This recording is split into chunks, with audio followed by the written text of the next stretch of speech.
All right, so we're finally going to talk about settlement because we have now talked about stress and strain, we've talked about compressibility, and we've talked about water flow. So now we can finally talk about consolidation and settlement because we need to know all those things to do that. And I'm going to cover some of the fundamentals of consolidation today, and then we're going to talk about modulus-based methods for computing settlement. So these are our learning objectives for this particular model. I find that there's a lot of confusion in the terminology for consolidation and for settlement. And in fact, I think the way that it's presented fundamentally in most texts is actually misleading. So we're going to take it apart a little bit. So the goal of this one is to get our nomenclature down, and then specifically to talk about what the processes are that go in consolidation and understand the relationship between short-term and long-term settlement and the consolidation processes, because it's a function of the processes and the type of soil that we're dealing with. So those are the goals for this presentation. So it's very common for settlement to be presented like this, and it's presented in your text this way. Settlement is the total settlements is equal to the initial settlement plus the consolidation settlement plus secondary settlement. So SI is the immediate, often called the immediate settlement, and not being time dependent. Consolidation settlement is just generically defined as something that takes time.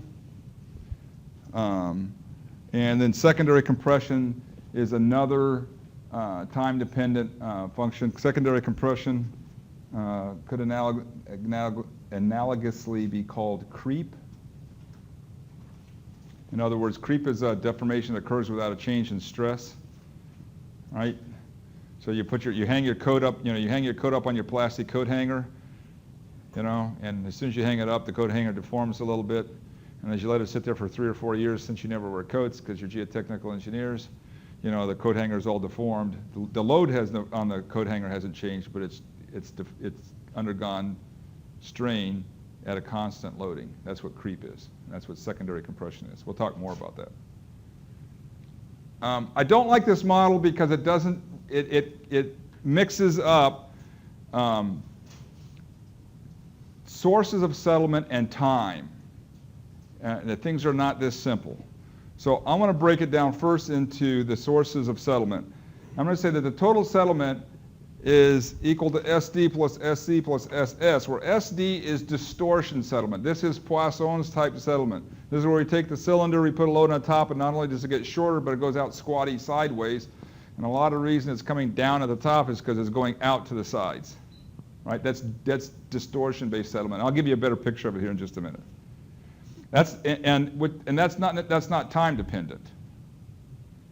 Then there's consolidation settlement. Consolidation settlement is a change in the void structure of the soil. Consolidation settlement is a loss of voids, a decrease in voids, decrease in void ratio. This may or may not be time dependent. If it's a sandy material that that either is unsaturated or has a high hydraulic conductivity, this may occur very quickly. If it's a cohesive soil that is saturated and has a very low hydraulic conductivity, this may take a long time. So I think in general, people do not think about sands as undergoing consolidation because they've tied the concept of consolidation to a time behavior. But to me, that's not correct. Consolidation has to do with a decrease in void ratio due to a rearrangement of soil particles. It may be time dependent or it may not. And then finally, there's secondary compression. And we use the term, notice that the secondary is always called compression versus settlement, which is kind of an arcane vocabulary, but we are trying to make a distinction between that change, which is the secondary compression, which is a creep again, and is time dependent. These two are caused by changes in stress, and specifically changes in sigma prime. This one occurs at a constant sigma prime.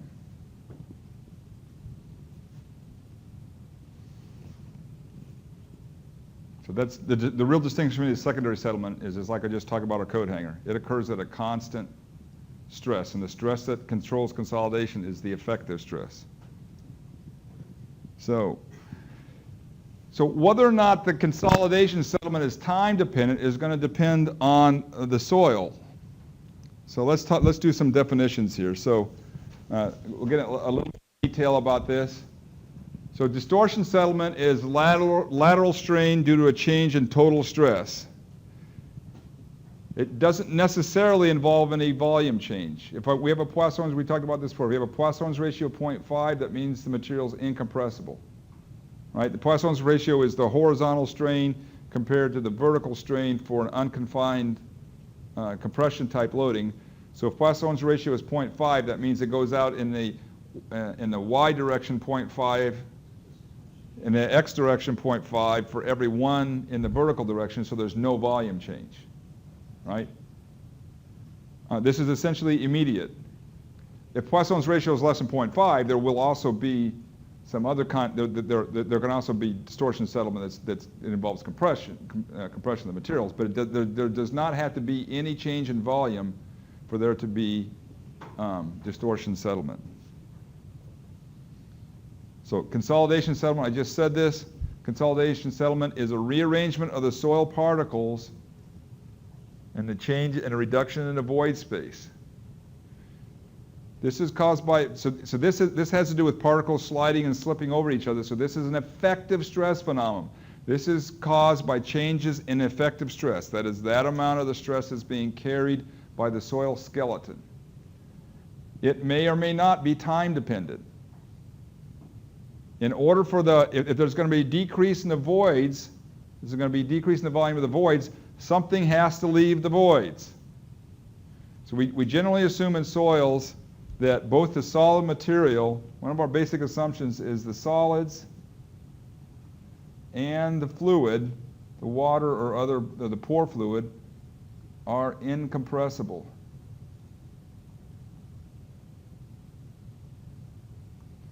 So if those are incompressible, what's the only way we can get volume change in the soil? It's for the voids to decrease. That requires a rearrangement of the soil particles.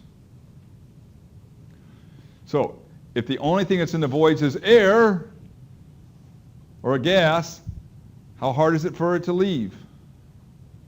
Generally it leaves very quickly, very easily. If the soil is saturated, it will require time for the fluid to flow out of the pores if there's an attempt to change the void volume.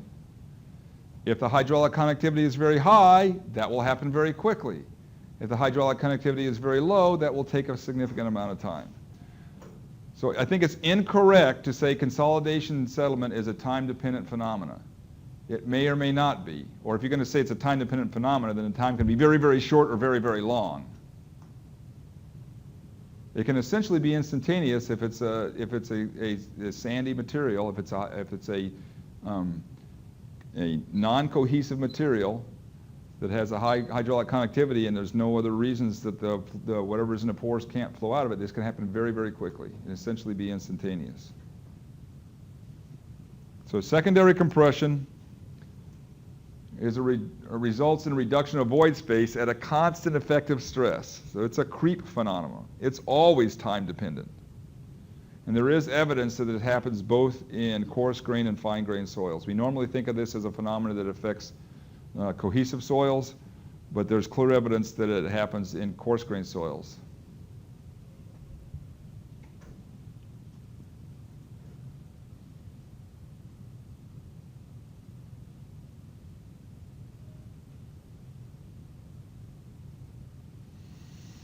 So I want to distinguish those three terms from immediate settlement. Immediate settlement means just stuff that occurs during loading. Immediate doesn't mean necessarily instantaneous. It essentially means that settlement that occurs while the loading is occurring, so that by the time we're done with construction, it's already settled and we don't really notice.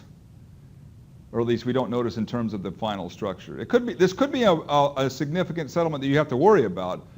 But we don't notice it after construction. It occurs during construction. So immediate, if it occurs in a couple hours, that's immediate. So we're not talking about something that, we're not something that necessarily has to happen in a few microseconds. but it occurs in the same time frame that the construction is going on. As far as we're concerned, that's immediate.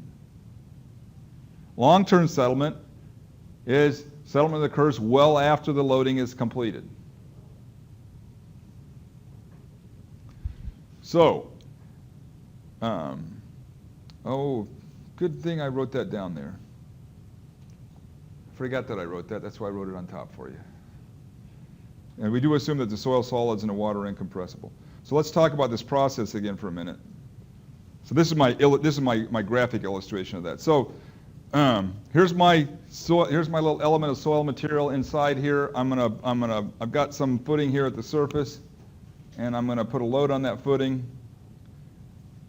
All right, there's going to be footing is going to go down. There's going to be deformation here in this red area. This is this Poisson's type action where the soil, some of the soil is going to be pushed out sideways. Okay, that's distortion settlement.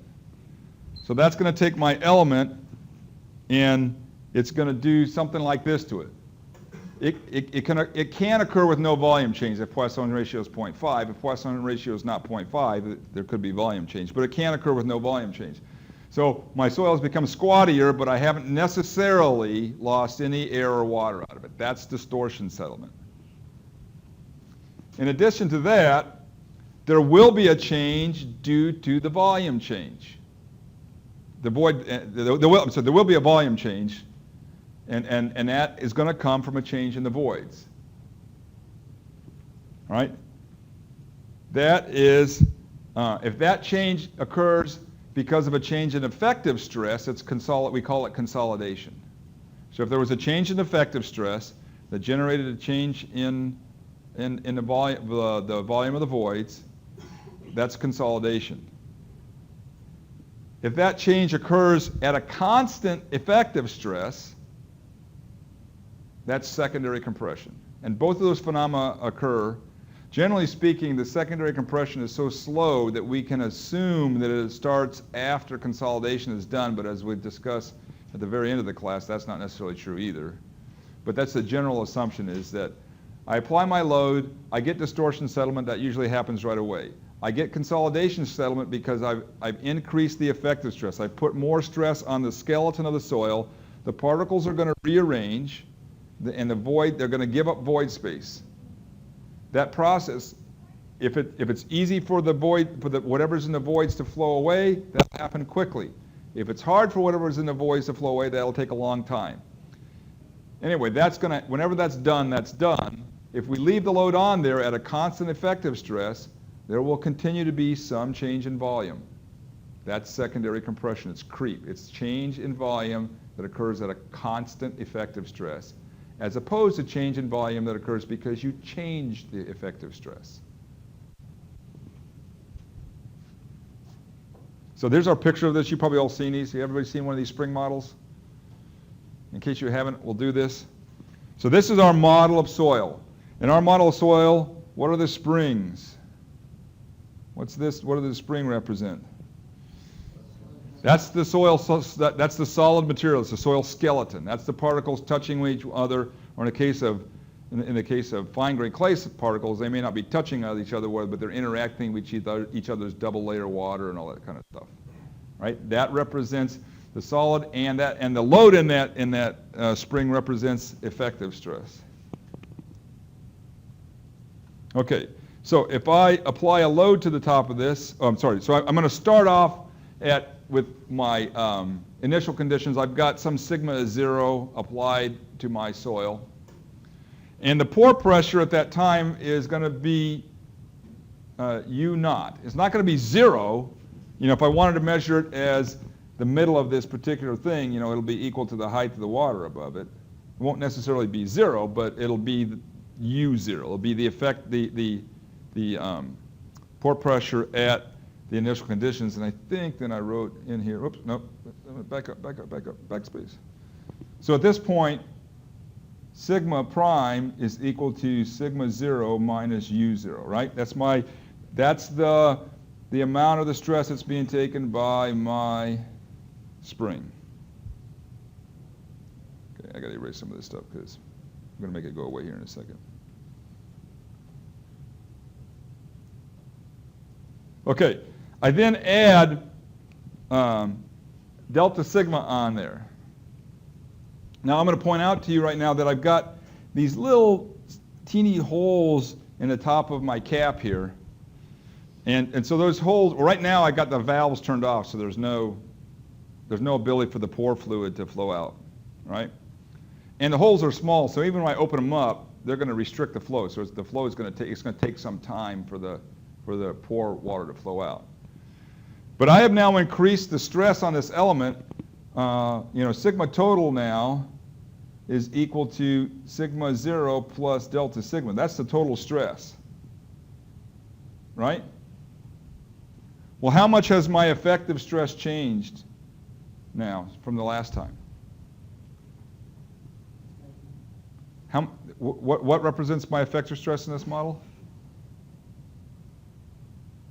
What's the physical thing that represents the effective stress in this model? The spring, right? Has the spring deformed? I put on an extra load. Did the spring deform?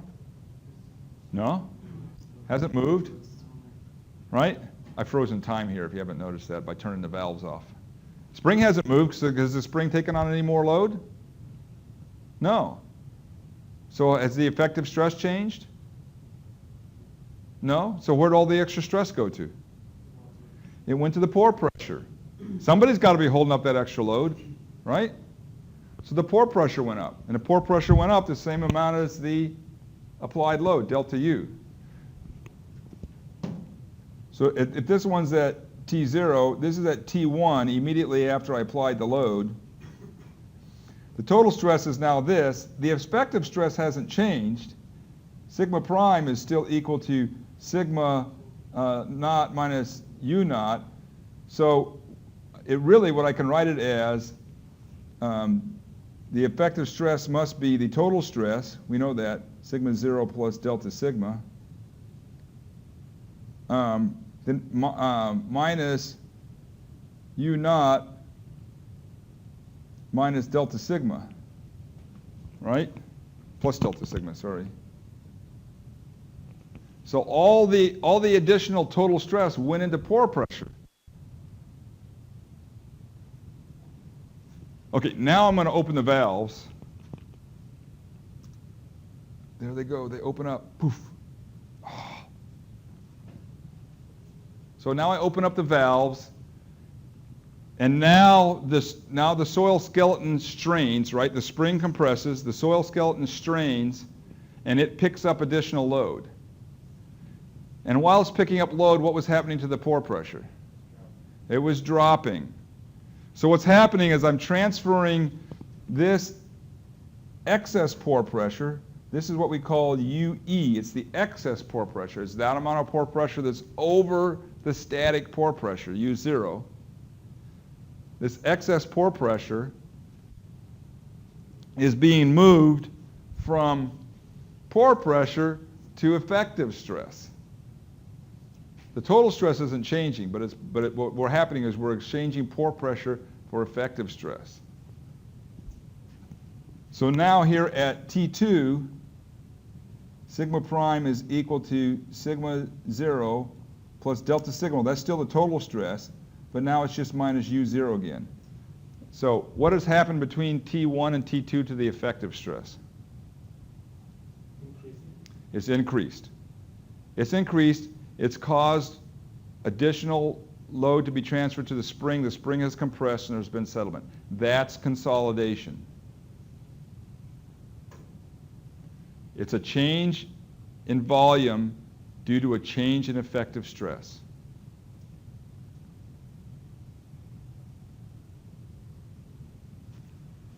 Now, if I just leave this load on there for a long time, I'm going to see a little more volume change. Let me go back and mark this because I didn't do it very well. Page up. So this was, in fact, let me go even back. This was at T0.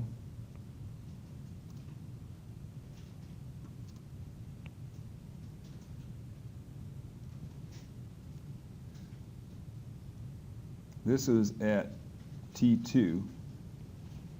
All right, this This was T0, T1 and T0. All right, because T0 is the beginning of time, and T1 is immediately after I put the load, but no second later. And the valves are still closed. Okay, if I watch it for a long, long time, there's going to continue to be a little more strain, but there's no change in total stress, and notice there was no change in the pore pressure. So how's the only way, in my physical model, how's the only way I could get additional spring deformation without changing the load on the spring or the pore pressure? Yeah, but I didn't, did I? The spring is actually changing its modulus, if you want to think of that. So yeah, the spring is changing its stiffness. Okay, so this is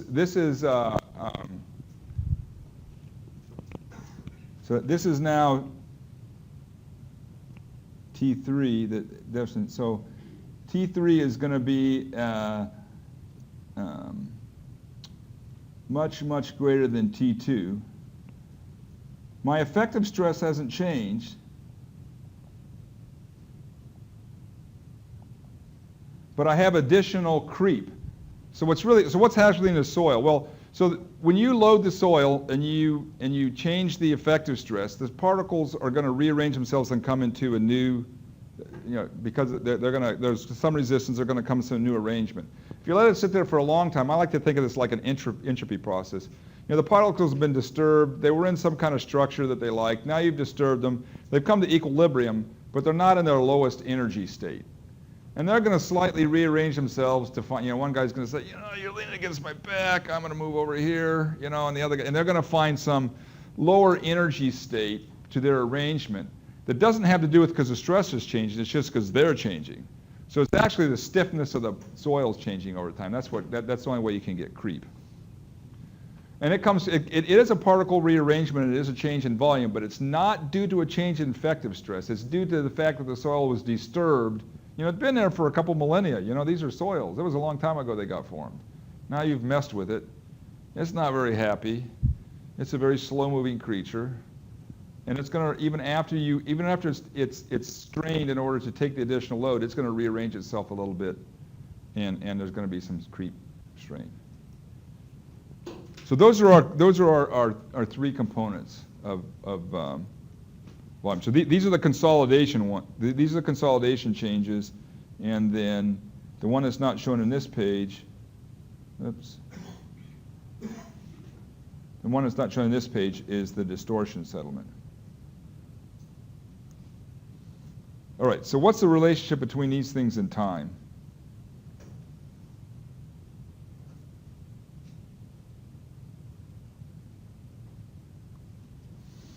All right, so this is out of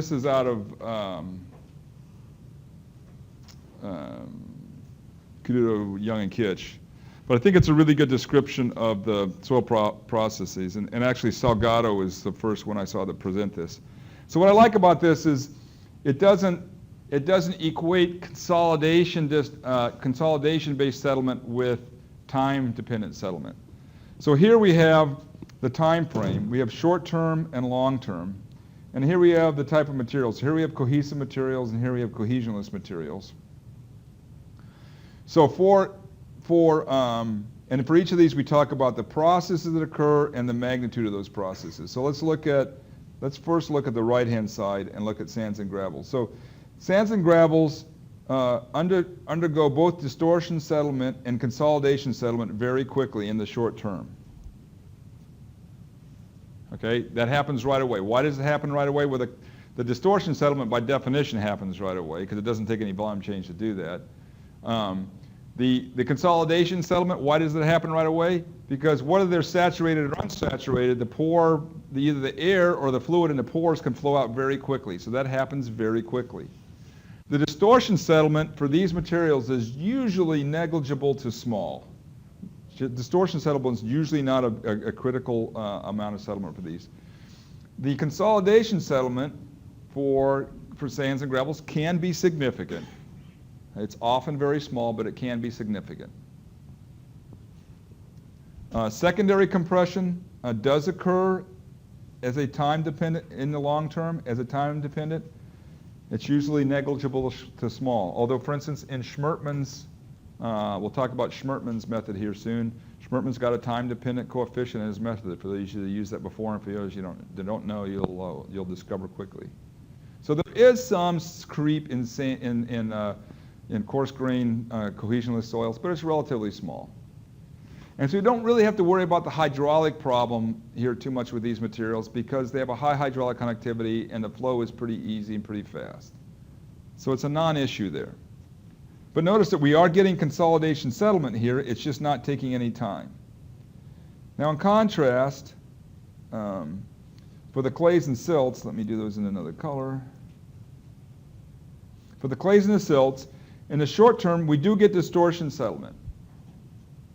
That happens immediately because it doesn't require any volume change for that to happen. That is generally speaking negligible to small. Sometimes people compute it. Sometimes it can be significant, but it's generally not particularly large. In the long term, consolidation settlement now is a long-term phenomenon. Why is it a long-term phenomenon for clays and silts? Because if they're saturated, it's going to take a while for the pore fluid to flow out of them because of the low hydraulic conductivity. So this is now a long term.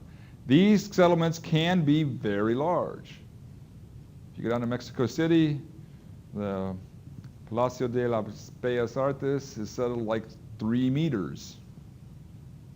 These can be really large settlements. Why? Because clays are highly compressible. Why are they highly compressible? They can have water content several hundred%. There can be more volume of water in clays than solids. So obviously there's a lot of opportunity for the void space to change. They have very high void ratios to start with. Secondary compression is also a time-dependent process in the long term. Secondary compression is always a time-dependent process. It's generally not a major problem with soils, but in places like Mexico City, where you've got a tremendously compressible material, it can be a very significant amount of the compression.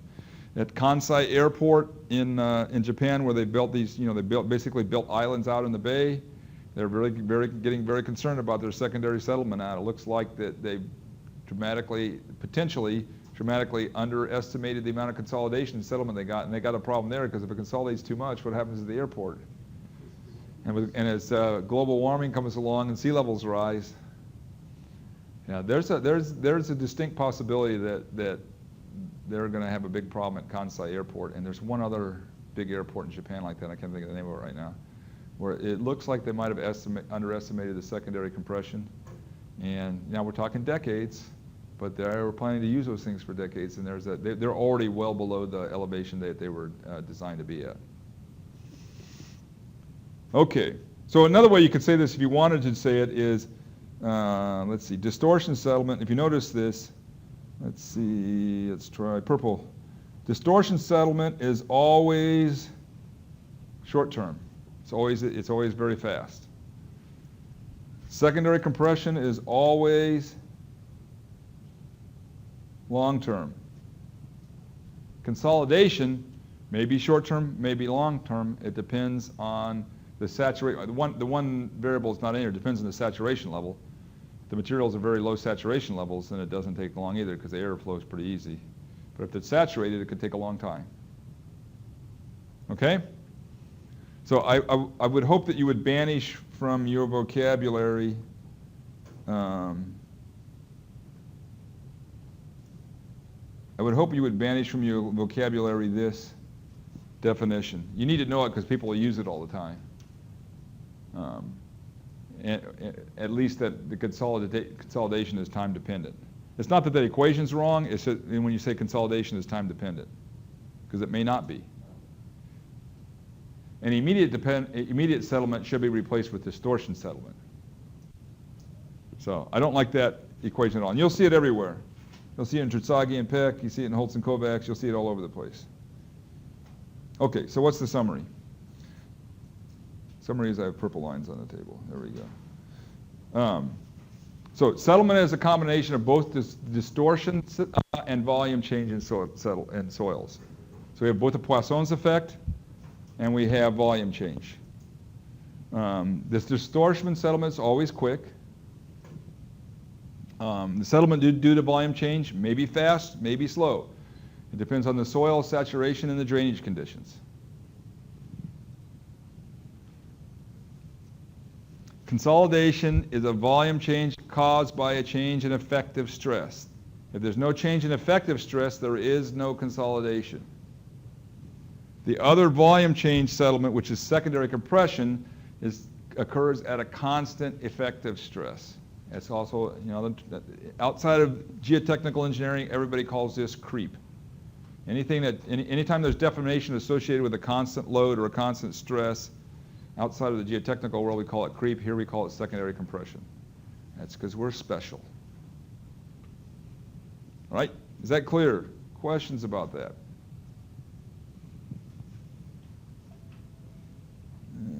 See mistakes, things like that.